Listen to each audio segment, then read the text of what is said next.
This is video number 2 on end-of-life issues. I am not sure where I left off on this slide, so I'm going to start over because I wasn't paying attention to the timer. Gastrointestinal changes. We talked about, in the last slide, we talked about respiratory changes, Kussmaul respirations, very, very distinctive. When someone starts Kussmaul's respirations, it's hours before they're going to die, if not minutes sometimes. Then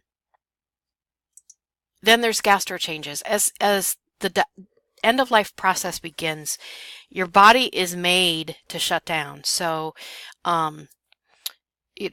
everything about us was made with a plan.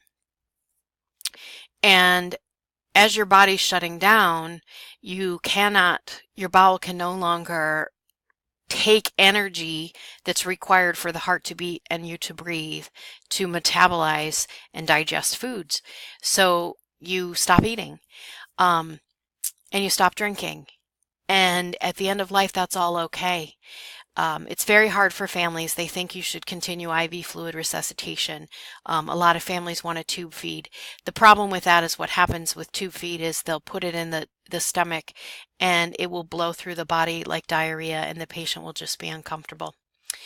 As far as fluids go, again, your body's made to be born, it's made to live, it's made to work, and it's made to die.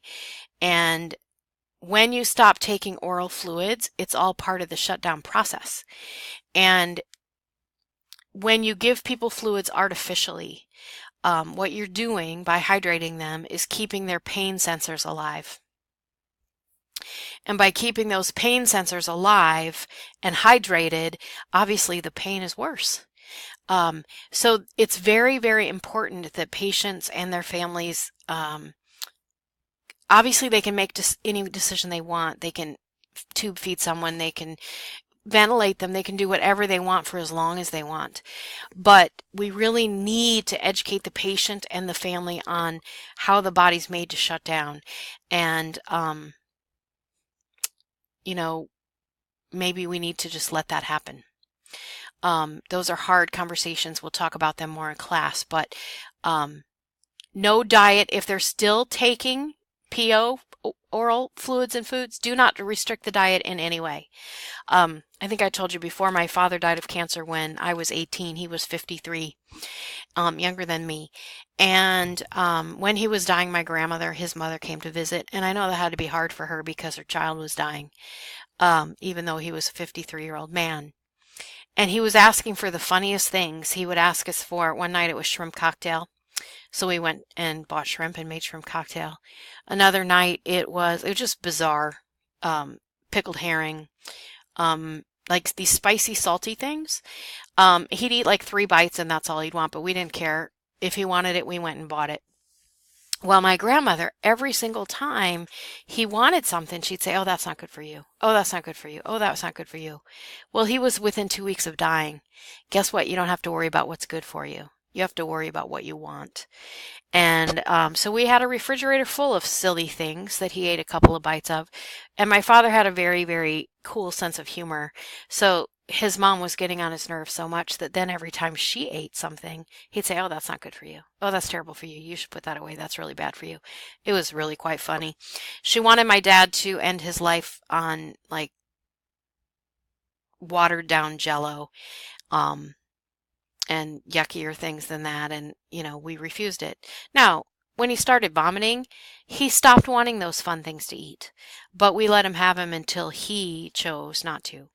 And I think it made the end of his days a little bit more fun. Urinary changes. They might stop peeing. Just like the bowel shuts down, so does the bladder, so do the kidneys. And it's okay. Skin may break down, so you got to be really careful. Make sure the clothing doesn't pinch them anywhere. Make sure there's no dressings on anywhere or tape that could pull off. Put on a lot of lotion. Besides the massaging, usually feels really good. Turn the patient as frequently as possible so they don't get any pressure ulcers. They might lose their ability to see. However, hearing by research is acute until death. Please, please, please encourage patients, even if their loved one can't speak to them, encourage them to talk to them all the way up until they die. Talk to them, sing to them, whatever they can. It's very, very therapeutic for the patient. You watch the patient relax, especially if someone sings and or they hear voices that they know.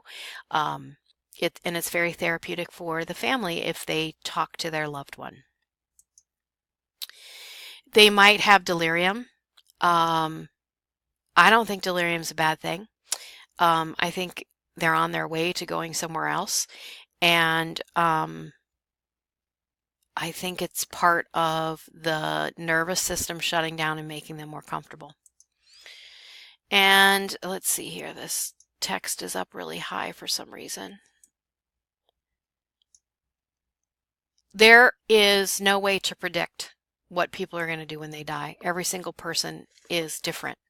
However, to recap what we said, increased sleepiness, decreased responsiveness, confusion, withdrawal from social interaction, loss of interest in food and fluids, incontinence, and altered breathing patterns, rattling and gurgling are the main indicators. Do yourselves and your family a favor.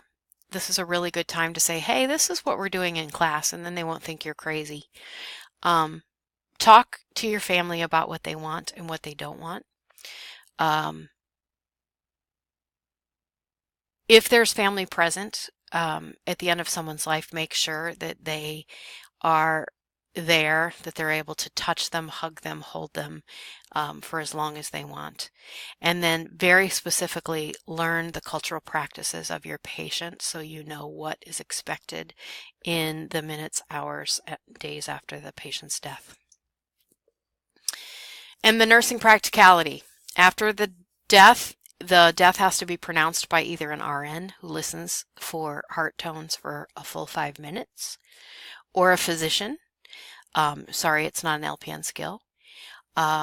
For every patient who passes away in a facility, an organ donation organization is notified. At WellSpan, we use Gift of Life, and it doesn't matter how the patient dies. We call Gift of Life to tell them we've had a patient expire, and then Gift of Life, if the patient is appropriate, contacts the patient's family whether they're an organ donor or not.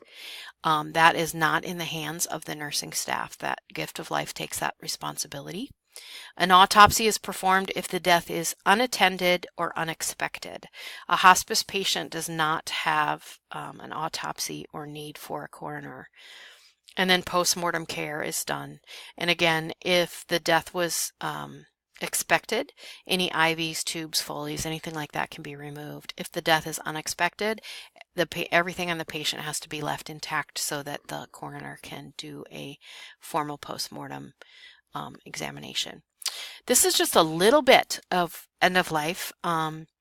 Hopefully, when I'm back, we'll do some more. We'll do some I have another PowerPoint that I'd like to show you if I can find it, and just talk to you a little bit more about advanced directives and promoting quality life and death for our patients who are fragile.